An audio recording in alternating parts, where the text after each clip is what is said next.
The guns of the Second Anglo-Dutch War fell silent in 1667. In the quiet harbors of England and the Netherlands, smoke cleared from the sky, and the thunder of cannons faded into memory.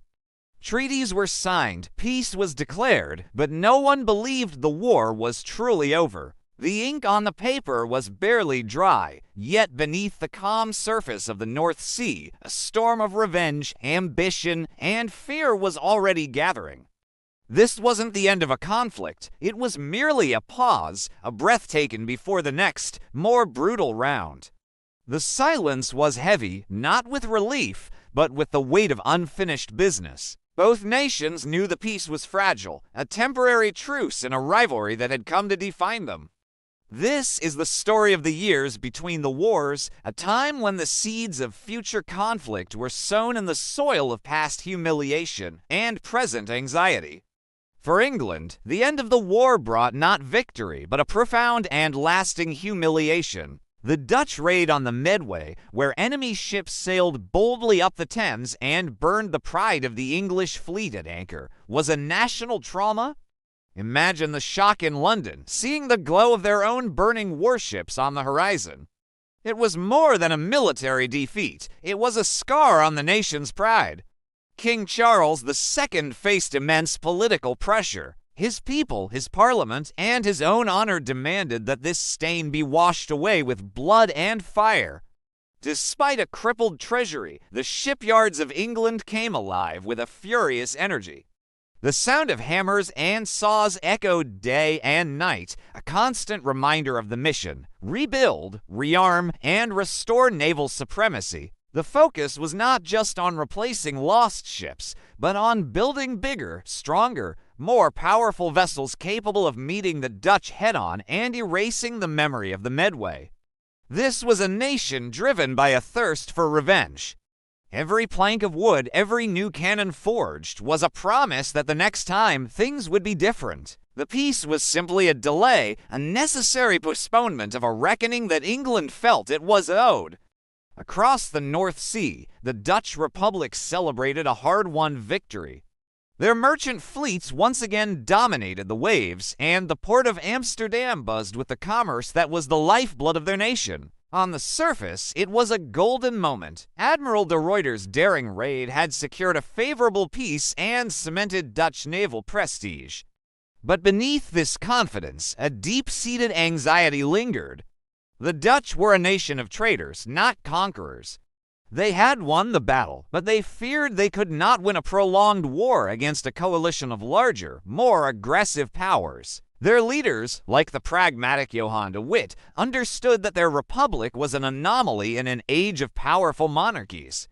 Their wealth made them a target. France, under the ambitious King Louis XIV, was a looming threat on their border. England, though defeated, was a wounded lion, nursing its anger. The Dutch strategy became defensive. They fortified their coasts, maintained their fleet, and hoped that their economic strength could deter future aggression. They had won the war, but they lived in constant fear of the peace they had secured.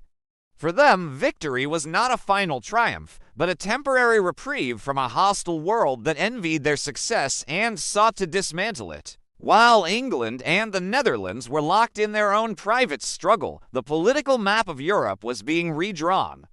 The old rivalries were shifting, creating new and dangerous alliances. The key player in this new game was France.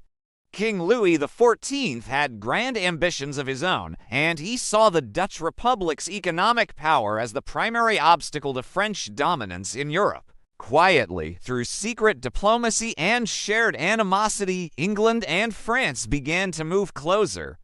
King Charles II of England, bound to Louis by secret treaties and a need for French gold, saw an alliance as the perfect tool for his revenge. This was a fateful shift.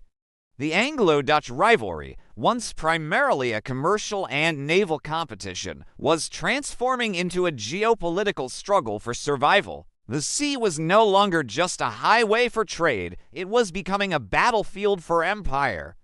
For France, a war would cripple a key economic rival. For England, it would be the chance to restore its naval honor with the backing of Europe's greatest land power. The Dutch suddenly found themselves isolated, facing the terrifying prospect of a war on two fronts. The next conflict would not be a simple duel between two maritime rivals. It would be a fight for the very soul of Europe, and the Dutch Republic was caught in the crosshairs. By 1672, the fragile peace had shattered. The years of quiet rebuilding, diplomatic maneuvering, and simmering resentment were over. In the harbors of England and France, massive fleets assembled. Sails were unfurled at dawn, not for trade, but for war. In the Netherlands, the people watched the horizon with dread, knowing the storm they had long feared was finally upon them. The time bought by the Treaty of Breda had not brought resolution.